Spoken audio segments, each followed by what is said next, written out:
Welcome. చూసారు కదా, పాలకూరతోటి ఎంతో టేస్టీగా ఉండే పాలకూర curry. Hello, welcome back to my channel. ఈరోజు నేను పాలకూరతోటి కొత్తగా వెరైటీ చేస్తున్నానండి. మా ఇంట్లో ఎప్పుడు చేసుకుంటాము, చూపించడం ఇదే ఫస్ట్ టైం నేను యూట్యూబ్కి. పాలకూర ఎప్పుడు కానీ కోసినాక కడగకూడదు. సో అందుకోసం ఫస్ట్ కడిగి పెట్టేసుకున్నాను. దీనికి మెయిన్ ఈ పాలకూర సబ్జీకి మనకి రోటీస్లో కానీ అన్నంలో కానీ అదిరిపోయే టేస్ట్ వస్తుంది. దీనికి పల్లీలు, అలానే శనగపప్పు వద్దనుకుంటే మాత్రం కొంచెం ఒక స్పూన్ బేసన్ వేసుకోండి. అది ఎప్పుడు ఎట్లా వేయాలి అన్నది నేను చెప్తాను. నేను మాత్రం శనగపప్పు తీసుకున్నాను, అలానే పల్లీలు తీసుకున్నాను. కడిగి పెట్టుకున్న పాలకూర మొత్తం ఈ కాడలన్నీ ఉండాలండి. ఉత్త ఆకుతో కాదు, కాడలు కూడా మనకి కావాలి. ఈ ఆకునందరినీ ఇట్లా దగ్గరకు అనేసుకొని మనము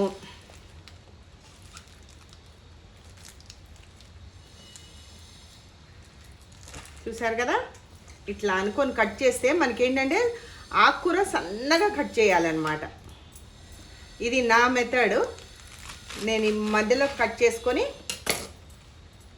మళ్ళీ ఇట్లా మంచిగా బొత్తి మంచిగా పెట్టేసుకొని కట్ చేసుకుంటాను. మీరు ఏ విధంగా కావాలంటే ఆ విధంగా కట్ చేసుకోవచ్చు.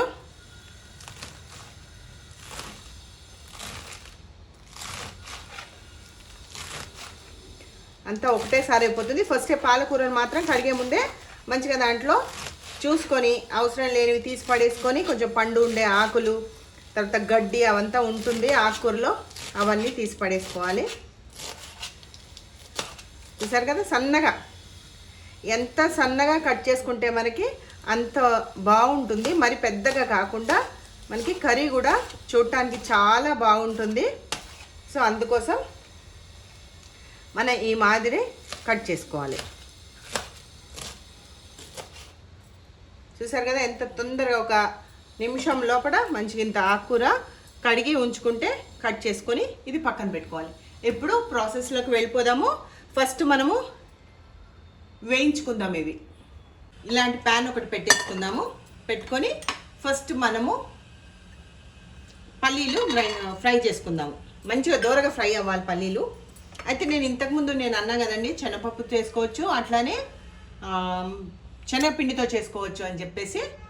సో ఈ రెండు ఉంటే మీకు మీ ఇష్టం, మీకు ఏది కావాలంటే అది చేసుకోండి. నేను పప్పు చూపిస్తున్నాను, అట్లనే పిండి కూడా వేసి ఫ్రై చేస్తున్నాను. పప్పు చూపిస్తున్నాను, పిండి ఫ్రై చేస్తున్నాను, తొందరగా నలిగిపోతుంది అనేసి. ఇట్లా పల్లీలు కొంచెము ఫ్రై చేసుకుందాము.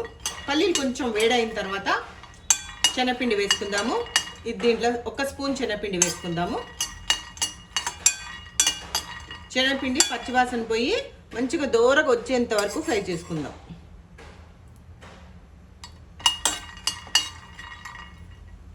పల్లీలు కొంచెం వేడైనాయి. ఇప్పుడు ఒక స్పూన్ శనగపిండి వేస్తున్నా. శనగపిండి మంచి కమ్మటి వాసన వచ్చేంత వరకు ఫ్రై చేద్దాం. పల్లీలు కొంచెం ఫ్రై అయినాకనే ఇది వేసుకుందాము శనగపిండి. లేకపోతే శనగపప్పు పల్లీలతో పాటు శనగపప్పు వేసి ఫ్రై చేసుకుంటే మంచిగా అది కూడా మంచిగా ఫ్రై అయిపోవాలి. కొంచెం ఫ్లేమ్ కొంచెం తక్కువ చేసుకుందాం, ఎందుకంటే మాడిపోతుంది. మంచిగా ఫ్రై అవ్వాలి. మంచి అరమ వస్తుందండి. శనగపిండి ఫ్రై అయినది మంచిగా తెలుస్తుంది. ఇప్పుడు నువ్వులు వేసేసుకుందాం. నువ్వులు వేసినందుకు నేను టమాటా వేస్తలేను. నువ్వులు లేవు అనుకున్నప్పుడు టమాటా వేయండి, కూరలో బాగుంటుంది.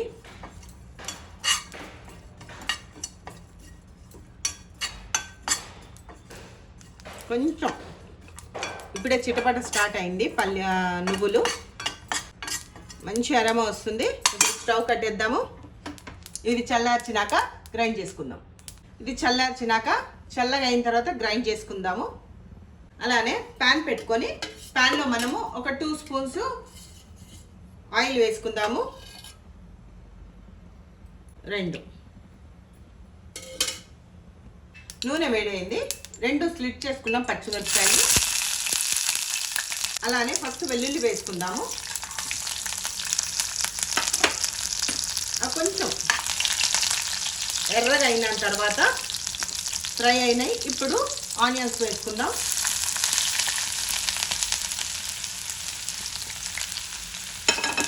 ఆనియన్స్ మాత్రము గోల్డెన్ బ్రౌన్ అయినంత వరకు ఫ్రై చేసుకోవాలి.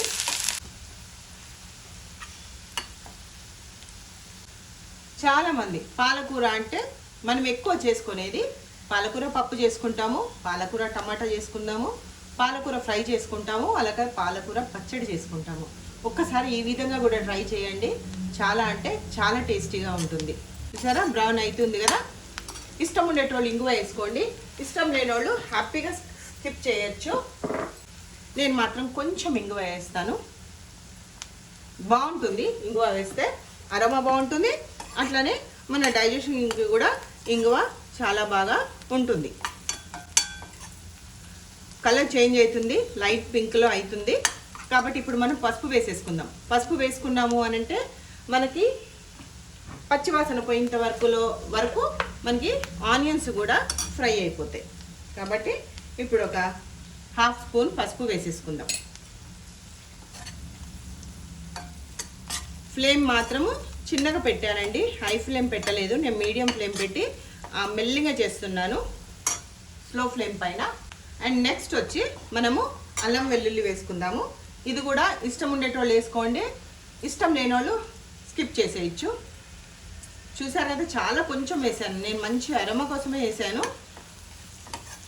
కాబట్టి మీరు ఇష్టం లేకపోతే హ్యాపీగా స్కిప్ చేసేసుకోండి. అల్లం వెల్లుల్లి కూడా పచ్చి వాసన పోయేంత వరకు వెయిట్ చేద్దాం. మంచిగా అల్లం వెల్లుల్లి కూడా మంచి అరోమా తెలుస్తుంది. పచ్చి వాసన పోయిందండి. ఇప్పుడు మనము ఆకుకూర ఫస్ట్ కొంచెం వేద్దాం. ఇది ఒక్కసారి మంచిగా మిక్స్ చేసేసుకున్నాక ఆకుకూరలో నీళ్ళు వచ్చి తక్కువ అయిపోతుందండి.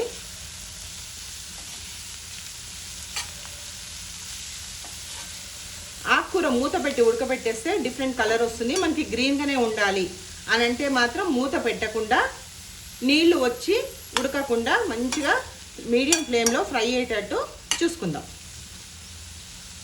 ఇది కొంచెం ఫ్రై అయినాక మిగిలిన ఆకుకూర అంతా వేసేసుకుందాం.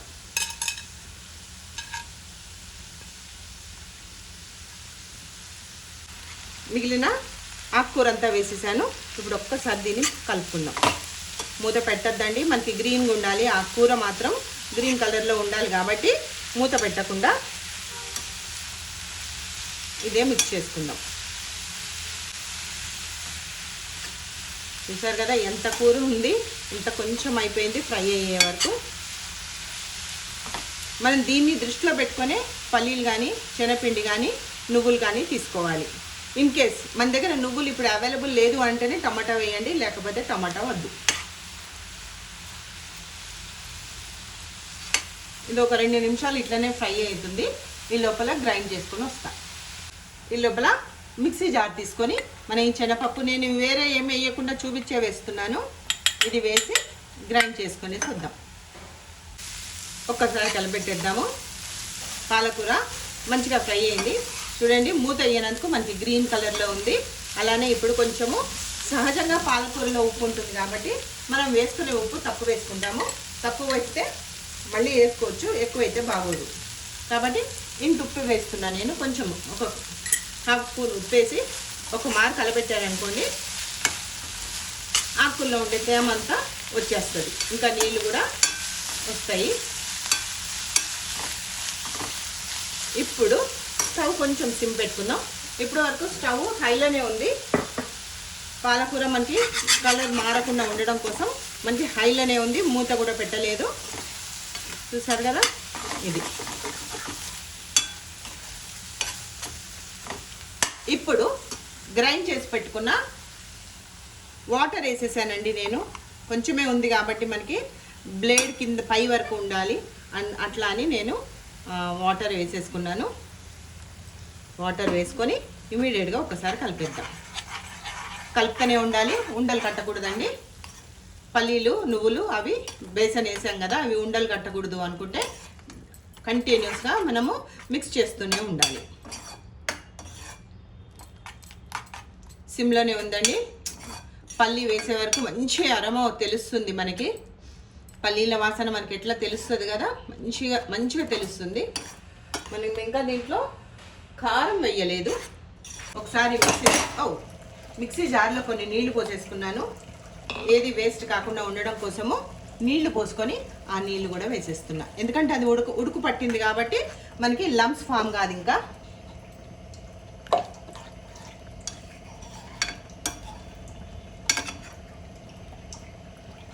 ఎక్కువ మా ఇంట్లో రోటీస్ తింటాం కాబట్టి ఇలాంటి కర్రీస్ అన్నీ చేస్తూ ఉంటామండి. అన్నంలోకి కూడా చాలా బాగుంటుంది. ఎన్ని రోటీస్ తిన్నా కానీ లాస్ట్కి ఒక ముద్ద అన్నం తింటే కానీ సాటిస్ఫాక్షన్ ఉండదు. కాబట్టి మనకి రెండిట్లోకి సరిపడా కూరలే చేస్తూ ఉంటాం. గట్టిగా ఒక ఉడుకు పట్టినప్పుడు కారం వేసుకుందాము. పచ్చిమిరపకాయలు వేసుకుంటే అదొక టేస్ట్ అండి. పచ్చిమిరపకాయలు పోపులో వేసుకొని 2 పచ్చిమిరపకాయలు, గ్రీన్ పచ్చిమిరపకాయలు అవి కారంగానే ఉంటాయి కాబట్టి ఇది కొంచెం తక్కువ వేస్తా. పచ్చిమిరపకాయల కారం ఎంత ఉందో మనకు ఒక ఐడియా ఉంటుంది. దానికి తగ్గట్టు కారం వేసుకుందాం.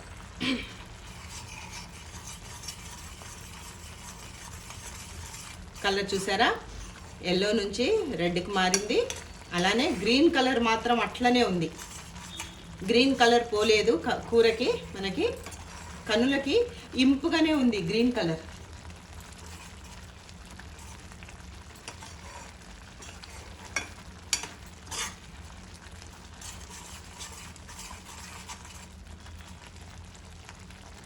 ఒక 2 నిమిషాలు వదిలేసానండి.